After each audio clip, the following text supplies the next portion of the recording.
Hello everyone, welcome back to another brand new video where we are going to trade with a 10 pips stop loss limit entry, targeting 1 to 10 risk reward ratio in this trade. So let's see what happened. We have set our limit for the trade, and I have also provided the same signal in Telegram channel. So let's see what happened. Okay, let's wait for the limit to be activated.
Well, it's coming down to touch our entry level. Let's see what happened now. It should touch our buy limit from here. Okay, let's see what happened. Our buy should be activated from the liquidity sweep, and we will target 1 to 10 RR. Let's see what happened. It's rejecting directly from here. Okay, well, in XNES the order is activated already. Yes, but I don't know why forex.com is doing that. But in XNES, in my broker the entry is activated already. I don't know why forex.com did not come here that much. I don't know, but I got activated. Let's see what happened. Okay, the entry is activated in XNES.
So guys, that trade is running 50 pips right now, 50 pips from our zone. In forex.com it's not activated, you can see the limit still here, but in XNES we got activated and we are running 50 pips. We will target 100 pips, so let's hold the trade.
So we're almost there to touch the TP.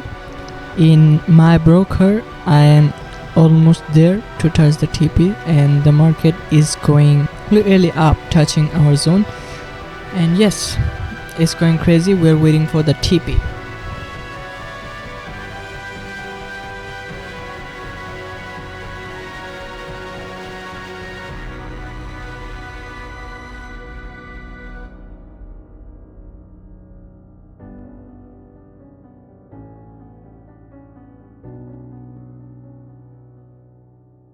So finally we hit the 1 to 10 risk reward ratio, 100 pips TP in this trade. If you wanna get this kind of sniper entries, you can join my Telegram channel and I will see you there. Peace out.